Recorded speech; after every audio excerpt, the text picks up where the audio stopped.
Question है from the top of a cliff 90 metre height the angle of depression of the top and bottom of the tower are 30 degree and 60 degree respectively. Height of the tower की height हमसे पूछ रहा है। ये कह रहा है कि कोई क्लिफ पहाड़ी है एक जिसकी हाइट 90 मीटर है। अब उससे कोई दूर टावर है, ये कोई टावर मान लिया हमने टी, और ये ग्राउंड लेवल पे हो गए दोनों, ये ग्राउंड लेवल हो गए। अब इससे ये कह रहा है कि इसके जो टावर का टॉप है उसका जो एंगल है वो 30 डिग्री है, और उसके बाद में इसका जो बॉटम है इसका जो एंगल है ये 60 डिग्री। अब हमसे टावर की हाइट टी का मान ये पूछ रहा है, तो इसको हम क्या करेंगे, दो ट्रायंगल बन गए हमारे पास में। एक ट्रायंगल तो ये बन गया और एक ट्रायंगल ये बन गया।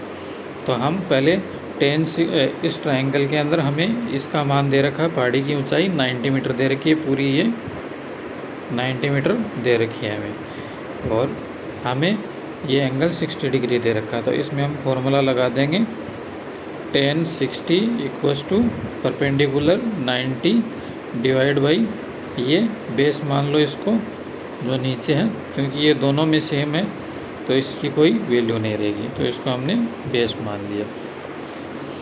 अब tan 60 का मान होता है √3, तो बेस का मान हो जाएगा 90 डिवाइड बाई √3, तो इसका मान आ गया हमारे पास में 90 बाई √3।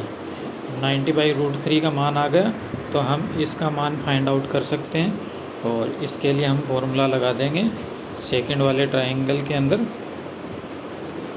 ये वाले ट्रायंगल के अंदर हम फॉर्मूला लगा देंगे tan 30 इक्वल्स टू परपेंडिकुलर इतनी ही हाइट मान लेंगे इसको P, और बेस हमारे पास में आ गया 90 डिवाइड बाई √3, इसका मान होता है 1/√3। तो इसको आप सोल्व करोगे तो परपेंडिकुलर ये इधर जाएगा 90 बाई √3 आएगा, तो इसका मान आ गया 30। तो ये इतनी दूर की हाइट आ गई हमारे पास में 30, और ये टोटल पूरी 90 है।